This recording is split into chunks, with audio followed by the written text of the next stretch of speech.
ಇದು ಸರ್ಕಾರಕ್ಕೆ ಸಂಬಂಧಪಟ್ಟ ಸ್ಫೋಟಕ ಸುದ್ದಿ. ರಾಜ್ಯ ಸರ್ಕಾರದಲ್ಲಿ ನಿಜಕ್ಕೂ ಕೂಡ ಕಳಪೆ ಸಚಿವರಿದ್ದಾರಾ?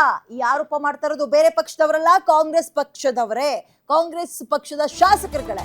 ಹಾಗಾದ್ರೆ ರಾಜ್ಯ ಸರ್ಕಾರದಲ್ಲಿ ನಿಜಕ್ಕೂ ಕಳಪೆ ಸಚಿವರುಗಳಿದ್ದಾರಾ?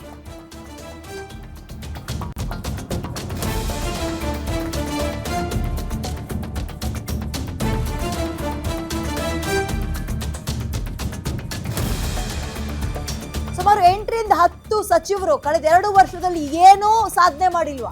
ಕಾಂಗ್ರೆಸ್ನ ಸಚಿವರು ಬರೀ ವ್ಯವಹಾರ ಮಾಡ್ಕೊಂಡಿದ್ದಾರ? ಯಾಕೆ ಪ್ರಶ್ನೆ ಹೇಳ್ತಾ ಇದೀವಿ? ಕೆಲಸ ಮಾಡದೆ ಕಾಲಹರಣ ಮಾಡ್ತಾ ಇದ್ದಾರ ಮಂತ್ರಿಗಳು.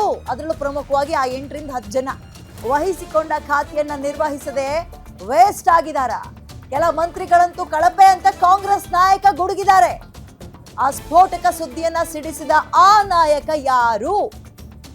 ಕಾಂಗ್ರೆಸ್ನಲ್ಲಿ 8 ರಿಂದ 10 ಜನ ಸಚಿವರುಗಳಂತೂ ಏನೂ ಕೆಲಸ ಮಾಡಿಲ್ಲ.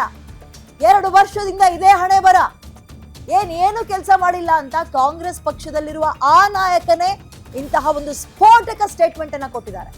ಹಾಗಾದ್ರೆ ಕಾಂಗ್ರೆಸ್ ಸರ್ಕಾರದಲ್ಲಿ ಆ 8 ರಿಂದ 10 ಜನ ಸಚಿವರುಗಳು ಏನೂ ಮಾಡಿಲ್ವಾ? ಬರೀ ಅವ್ರವ್ರದೇ ವ್ಯವಹಾರ ಮಾಡ್ಕೊಂಡು ನೋಡ್ಕೊಂಡಿದ್ದಾರಾ? ಜನರಿಗೆ ಏನು ಉದ್ಧಾರ ಮಾಡಿಲ್ವಾ? ಕೆಲಸ ಮಾಡದೆ ಕಾಲಹರಣ ಮಾಡ್ತಾ ಇದ್ದಾರಾ? ವಹಿಸಿಕೊಂಡ ಖಾತೆಯನ್ನ ನಿರ್ವಹಿಸದೆ ವೇಸ್ಟ್ ಆಗಿ ಅಂದ್ರೆ ಸುಮ್ಮನೆ ಕೂತಿದಾರಾ? ಕಾಲಹರಣ ಮಾಡ್ತಾ ಇದ್ದಾರಾ? ಕೆಲ ಮಂತ್ರಿಗಳು ಕಳಪೆ ಅಂತ ಹೇಳ್ತಾ ಇರೋದು ನಾವಲ್ಲ, ಬದಲಾಗಿ ಕಾಂಗ್ರೆಸ್ನ ಆ ಒಬ್ಬ ನಾಯಕ.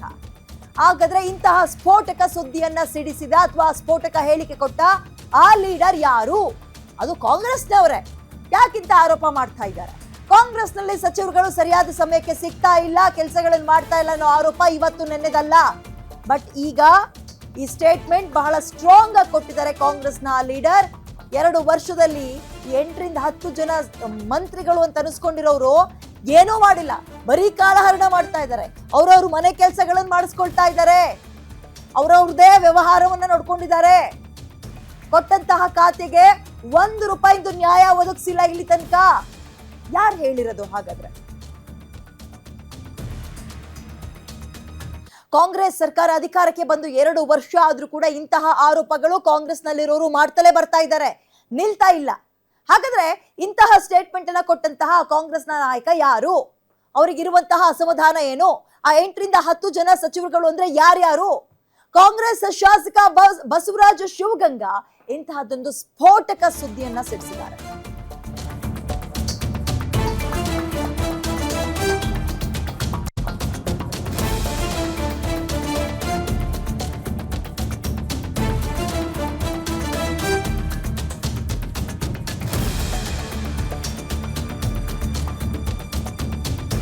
ಕೆಲವರಂತೂ ಅದರಲ್ಲೂ ಒಂದು 8 ರಿಂದ 10 ಜನ ಡೆಡ್ಲಿ ವೇಸ್ಟ್ ಅಂದ್ರೆ 0 ಅವ್ರ ಪರ್ಸೆಂಟೇಜ್ ಅಂದ್ರೆ ಅಥವಾ ಅವ್ರು ಮಾಡಿರುವಂತಹ ಸಾಧನೆ 0.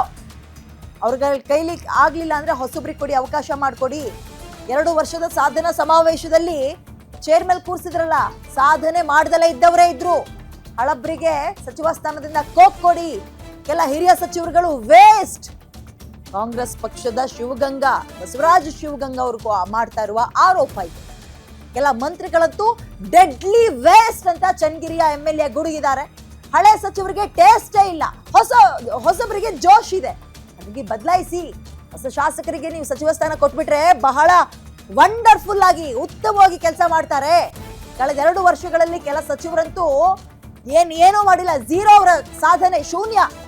ಹಳಬರು ಅಧಿಕಾರವನ್ನ ವಹಿಸಿ ಅಥವಾ ಅಧಿಕಾರವನ್ನ ತಿಂದು ಜಿಡ್ಡಿಡ್ದೋಗ್ಬಿಟ್ಟಿದ್ದಾರೆ. ಮೊನ್ನೆ 2 ವರ್ಷದ ಸಾಧನಾ ಸಮಾವೇಶದಲ್ಲಿ ವೇದಿಕೆ ಹಾಕಿ ಚೇರ್ ಮೇಲೆ ಕೂರಿಸಿದ್ರಲ್ಲ, ಅಲ್ಲಿ ಸಾಧನೆ ಮಾಡ್ದಲೇ ಇದ್ದವರೇ ಹೆಚ್ಚಾಗಿ ಕಂಗೊಳಿಸ್ತಾ ಇದ್ರು. ಕೆಲ ಹಿರಿಯ ಸಚಿವರುಗಳು ವೇಸ್ಟ್. ಇದನ್ನ ಹೇಳ್ತಾ ಇರೋದು ವಿರೋಧ ಪಕ್ಷದಲ್ಲಿ ಕುಳಿತುಕೊಂಡವರಲ್ಲ, ಆಡಳಿತದಲ್ಲಿರುವ ಕಾಂಗ್ರೆಸ್ ಪಕ್ಷದವರೇ. ಕಾಂಗ್ರೆಸ್ನ ಶಾಸಕ ಬಸವರಾಜ ಶಿವಗಂಗಾ ಸ್ಫೋಟಕ ಸ್ಟೇಟ್ಮೆಂಟ್ ಅನ್ನ ಕೊಟ್ಟಿದ್ದಾರೆ. ನಮ್ಮ CM ಸಾಹೇಬರು ದೆಹಲಿ ಏರ್ಪೋರ್ಟ್ನಲ್ಲಿ ಮಾತಾಡ್ದಂಗೆ ಕಾಣ್ತಾರೆ. ಅದೇನು ಹಿಂದೆ ಜಾತಿ ಗಣತಿ ಜಾತಿ ಸಮೀಕ್ಷೆ ಅಂತ ಏನು ನಡೀತಾ ಇತ್ತು, ಅದು 13-14 ಮಾಡಿರೋದು ಹಳೇದಾಗಿದೆ. ಮಾಡಬೇಕು ಅನ್ನೋ ಪದಗಳನ್ನ ಹೇಳಿದ್ದು ನಾನು ಕೇಳಿದ್ದೀನಿ. ಮಾಡಿದ್ರೆ ಸ್ವಾಗತ, ಯಾಕಂದ್ರೆ ತಮಗೆಲ್ಲ ಗೊತ್ತಿದೆ. ನಾನು ಆ ಸಂದರ್ಭದಲ್ಲೆಲ್ಲ ಮಾತಾಡಿದ್ದೀನಿ. ಜಾತಿ ಗಣತಿ ಜಾತಿ ಸಮೀಕ್ಷೆ ಏನೋ ಅದು ವ್ಯವಸ್ಥಿತವಾಗಿ ಆಗಿಲ್ಲ, ನಮ್ಮ ಮನೆಗೆ ಬಂದಿಲ್ಲ. ಜೊತೆಗೆ ಕೆಲವೊಂದು ಸಮಾಜದ್ದು ನಮ್ಮ ಸಮಾಜದ ಹೇಳಿದೆ. ಈ ಸಮಾಜದಲ್ಲಿ ನಮ್ಮಲ್ಲೇ ನಮ್ಮ ಕಾನ್ಸ್ಟಿಟ್ಯೂನ್ಸಿಯಲ್ಲಿ ಸುಮಾರು ಒಂದು 60-70 ಸಾವಿರ ಜನ ಸಾಧು ಲಿಂಗಾಯತರಿದ್ದಾರೆ. ಬಟ್ ಅವರು ಕೊಟ್ಟಂಥ ವರದಿ ಏನು ನಮಗೆಲ್ಲ ವರದಿ ಬಂದಿತ್ತಲ್ಲ, ಆ ವರದಿ ಒಳಗೆ 60,000 ರಾಜ್ಯದಲ್ಲಿದೆ ಅಂತ ಬಂದಿತ್ತು. ಅದು ತಪ್ಪು ಅನ್ನೋದನ್ನು ನಾನು ಮಾತಾಡಿದ್ದೆ. ಅದ್ರ ಪ್ರಕಾರ ಅವ್ರಿಗೆ ಏನಾದ್ರು ಹೊಸದಾಗಿ ಜಾತಿ. ಓಕೆ, ಚನ್ನಗಿರಿಯ MLA ಕಾಂಗ್ರೆಸ್ ಶಾಸಕರು ಬಸವರಾಜ್ ಶಿವಗಂಗಾ ಅವರು ಹೋದಂಗೆ ಕಾಣಿಸ್ತಾ ಇದೆ. ಹೋಗ್ಬಿಟ್ಟಿದ್ದಾರೆ. ನೋಡಿ ನೋಡಿ ನೋಡಿ ನೋಡಿ ಊರಲ್ಲಿರುವಂತಹ ಜನರಿಗೆ ಉತ್ತರ ಕೊಡೋಕ್ಕಾಗಲ್ಲ. ನಾವು ಶಾಸಕರುಗಳು ಹೇಳ್ಕೊಳಕ್ಕೆ ನಮ್ಮದೇ ಪಕ್ಷ ಆಡಳಿತದಲ್ಲಿದೆ, ನಮ್ಮದೇ ಸರ್ಕಾರ ಆಡಳಿತದಲ್ಲಿದೆ. ಬಟ್ ಸಚಿವರುಗಳು ₹1 ಕೆಲಸ ಮಾಡಿಲ್ಲ ಇಲ್ಲಿ ತನಕ. ಅವ್ರಿಗೆ ವಹಿಸಿರುವಂತಹ ಖಾತೆಗೆ ನ್ಯಾಯ ಒದಗಿಸೋದಿರ್ಲಿ, ಯಾವ ಖಾತೆ ಮಾಡ್ತಾ ಇದ್ದೀನಿ ಅನ್ನೋ ನೆನಪಿಲ್ಲದ ರೀತಿಯಲ್ಲಿ ಕೆಲವರು ವರ್ತಿಸ್ತಾ ಇದ್ದಾರೆ. ಹಳೆ ಸಚಿವರುಗಳಿಗೆ ಟೇಸ್ಟ್ ಇಲ್ಲ, ಜಿಡ್ಡಿಡ್ದು ಹೋಗ್ಬಿಟ್ಟಿದ್ದಾರೆ. ಅಧಿಕಾರ ತಿಂದು ತಿಂದು ತಿಂದು ತಿಂದು. ಹಾಗೆ ಹೊಸಬ್ರಿಗೆ ಅವಕಾಶ ಕೊಡಿ. ಬಹಳ ಜೋಶಲ್ಲಿದ್ದಾರೆ, ಬಿಸಿ ರಕ್ತ ಇದೆ ಹೊಸ ಶಾಸಕರುಗಳಿಗೆ. ಸೊ ಆಕ್ಟಿವ್ ಆಗಿ ಕೆಲಸ ಮಾಡ್ತಾರೆ. ಮೊದಲು ಇಂಥವ್ರುಗಳನ್ನ ಕೆಳಗಿಳಿಸಿ. ಅಂದ್ರೆ ಅವ್ರು ಹೇಳ್ತಾ ಇರೋದು ಸಚಿವ ಸಂಪುಟ ಪುನರ್ರಚನೆ ಮಾಡ್ರಿ ಬೇಗ ಅಂತ. ನೋಡಿ, ವಿರೋಧ ಪಕ್ಷದಲ್ಲಿರುವಂಥವ್ರು ಈ ರೀತಿಯ ಆರೋಪಗಳನ್ನ ಮಾಡಿದ್ರೆ ಅದನ್ನ ಬಹಳ ಗಾಂಭೀರ್ಯವಾಗಿ ಏನು ತಗೊಳ್ಬೇಕಾಗಿರ್ಲಿಲ್ಲ. ಬಟ್ ಆಡಳಿತ ಪಕ್ಷದಲ್ಲಿರುವಂಥವರೇ ಆಡಳಿತ ಪಕ್ಷವನ್ನ ದೂಷಿಸಿದ್ರೆ ಅಥವಾ ನಮ್ಮಲ್ಲಿರೋರು ಸರಿ ಇಲ್ಲ, ಸಚಿವರುಗಳು ಕೆಲಸ ಮಾಡ್ತಾ ಇಲ್ಲ ಅಂದ್ರೆ ಬಹಳ ಗಂಭೀರವಾಗಿ ತಗೋಬೇಕಾಗಿರೋ ವಿಚಾರವೇ. ಅಂಡ್ ಕಾಂಗ್ರೆಸ್ ಮೇಲೆ ಈಗೆಲ್ಲೋ 1 ತಿಂಗಳು 2 ತಿಂಗಳು ಆಗಿದೆ, ಸ್ವಲ್ಪ ಸೆಟ್ ಆಗಕ್ಕೆ ಅಥವಾ ಸೆಟಲ್ ಆಗಕ್ಕೆ ಟೈಮ್ ಬೇಕಪ್ಪ ಅಂದ್ರೆ ಅದೊಂದು ರೀತಿ.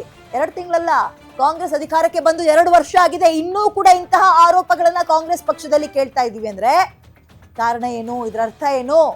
ಕಾಂಗ್ರೆಸ್ ಶಾಸಕ ಬಸವರಾಜ್ ಶಿವಗಂಗಾ ಅವರು ಒಂದ್ ರೀತಿ ರೋಸದ್ದಂಗೆ ಮಾತಾಡ್ತಾ ಇದ್ದಾರೆ. ಸಾಕಾಗೋಗ್ಬಿಟ್ಟಿದೆ ಅವ್ರಿಗೂ ಕೂಡ. ಅಂದ್ರೆ ಊರಲ್ಲಿ ಜನ ಕೇಳ್ತಾರೆ, ಬರೀ ನಾವು 5 ಗ್ಯಾರಂಟಿ ಕೊಟ್ವಿ ಅಂದ್ರೆ ಜನ ಸುಮ್ಮನಾಗಲ್ಲ. ಊರಲ್ಲಿ ರೋಡ್ ಏನಾಯ್ತು, ರಸ್ತೆ ಏನಾಯ್ತು, ಕುಡಿಯೋ ನೀರೇನಾಯ್ತು, ಬೇಸಿಕ್ ಫೆಸಿಲಿಟೀಸ್ಗಳೇನಾಯ್ತು ಅಂತ ಶಾಸಕರುಗಳನ್ನ ಕೇಳ್ತಾರೆ ಸಿಕ್ಕಿದಾಗ. ಶಾಸಕರುಗಳು ಆಯಾ ಖಾತೆಗೆ ಸಂಬಂಧಪಟ್ಟ ಸಚಿವರುಗಳನ್ನ ಮೀಟ್ ಮಾಡಬೇಕು ಅಂದ್ರೆ ಸಿಗದೇ ಇಲ್ವಂತೆ ಪುಣ್ಯಾತ್ಮರು. ಬೇರೆ ಪಕ್ಷದವರಿಗೆ ಅವೈಲಬಲ್ ಆಗಿರ್ತಾರೆ, ನಮ್ಗಳಿಗೆ ಸಿಗಲ್ಲ ನಮ್ಮ ಪಕ್ಷದ ಸಚಿವರುಗಳು. ಹಾಗಾಗಿ ಇಷ್ಟೊಂದು ಹೆಡ್ವೇಟ್ ಇಟ್ಕೊಂಡಂಥವ್ರಿಗೆ ಮೊದಲು ಕೆಳಗಿಳಿಸಿ, ಕೆಲಸ ಮಾಡ್ತೀನಿ ಅಂತ ಜೋಶಲ್ಲಿರುವಂಥವ್ರಿಗೆ ಅವಕಾಶವನ್ನ ಕೊಡಿ ಅಂತ ಇದೀಗ ಕಾಂಗ್ರೆಸ್ನಲ್ಲಿ ಹಲವರು ಆರೋಪವನ್ನ ಮಾಡ್ತಾ ಇದ್ರು. ಒಂದು ಹೆಜ್ಜೆ ಮುಂದೆ ಬಂದು ಚನ್ನಗಿರಿಯ MLA ಇದೀಗ ಬಹಳ ಅಸಮಾಧಾನದಿಂದ ಈ ಹೇಳಿಕೆಗಳನ್ನ ಕೊಡ್ತಾ ಇದ್ದಾರೆ. ಒಂದು ರೀತಿ ಹೆಂಗಾಗ್ತಿದೆ, ಕಾಂಗ್ರೆಸ್ ಅಧಿಕಾರಕ್ಕೆ ಬಂದಾಗಿಂದ ಕೂಡ ಅಗ್ನಿ ಪರ್ವತದಲ್ಲಿ ಇದ್ದಂಗೆ ಆಗ್ಬಿಟ್ಟಿದೆ. ಯಾವಾಗ ಎಕ್ಸ್ಪ್ಲೋರ್ ಆಗುತ್ತೋ, ಬ್ಲಾಸ್ಟ್ ಆಗುತ್ತೋ ಗೊತ್ತಿಲ್ಲ ಅಂತ ಪರಿಸ್ಥಿತಿ ಇದೆ ಕಾಂಗ್ರೆಸ್ನಲ್ಲಿ ಸದ್ಯಕ್ಕೆ. ಕಾಂಗ್ರೆಸ್ನ ಆ ಪಕ್ಷದ ಲೀಡರ್ಸ್ಗಳೇ ಒಪ್ಕೊಳ್ಳೋಕೆ ರೆಡಿ ಇಲ್ಲ ಅಲ್ಲಿರುವಂತಹ ಸಚಿವರುಗಳನ್ನ. ಅಂದ್ರೆ ಇನ್ನು ಹೊರಗಿನವ್ರು ಹೇಗೆ ಹೊತ್ಕೊಳ್ತಾರೆ?